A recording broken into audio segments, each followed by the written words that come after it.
Yeah, so I went to ADAIRSVILLE because they asked me to come to court on the 14th.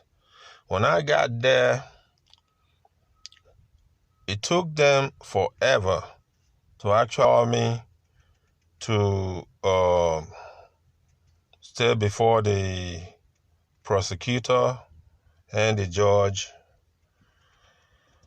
to hear my case. They had to finish the whole number of people that were lined up for their own individual cases. By the time they finally came to my turn,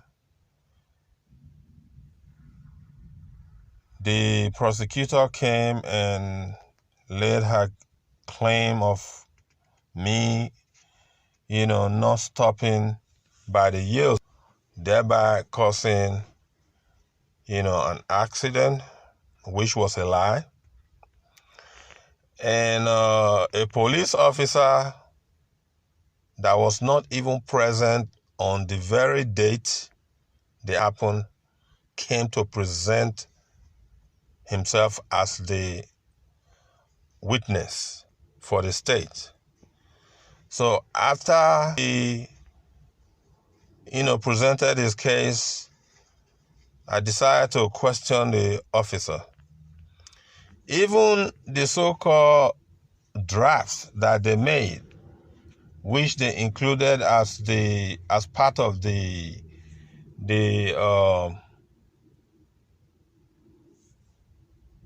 police report, it was false. So when I presented my case and I asked the officer questions, it was funny.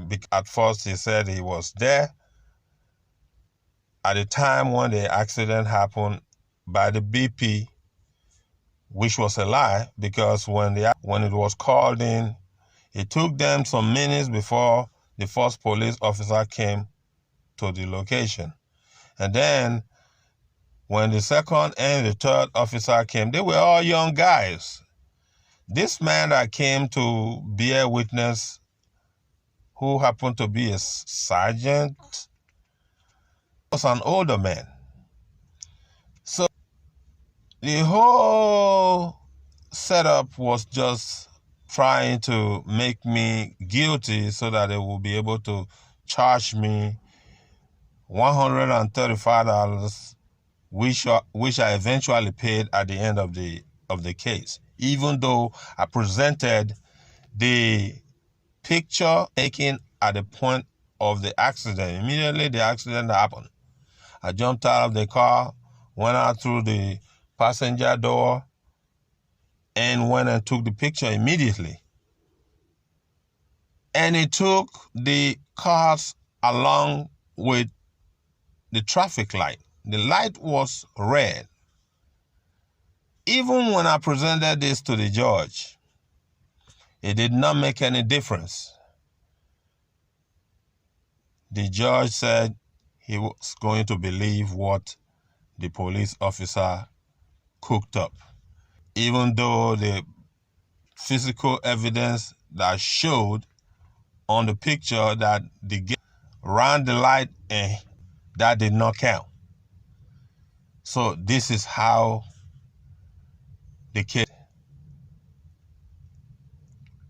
I even recorded the whole session. It was like a hilarious episode, something you will usually watch on TV.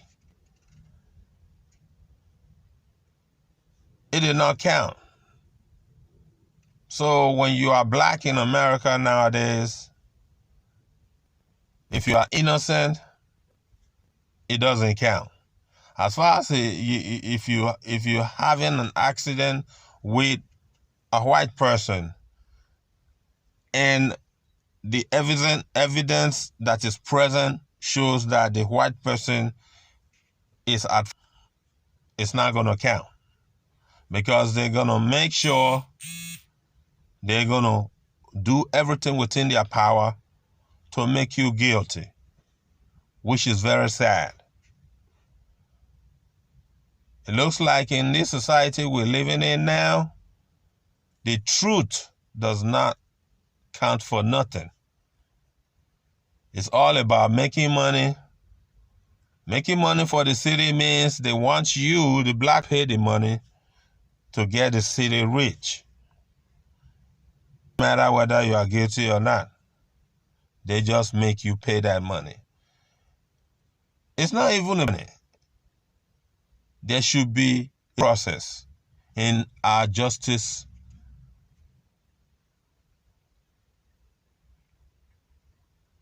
Our Justice Department should have this due process.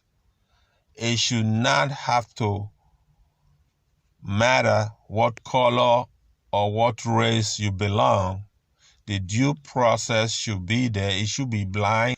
It should not favor one race after another.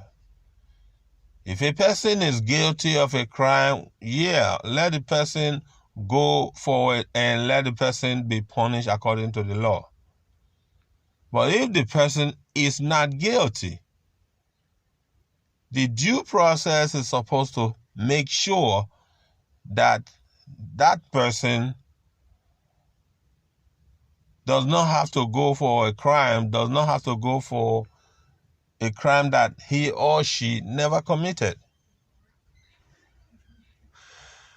That's the society we all pray for. I know that it's only going to happen in God's kingdom. In Satan's system that we're living in right now, it's not going to happen. It's sad, that's the way it is, but there's nothing we can do. We're all just going to have to stay and watch and try to avoid getting ourselves in a situation where, we have to be standing before the law because the truth is no longer found in that territory. This is where we have gotten to. Out.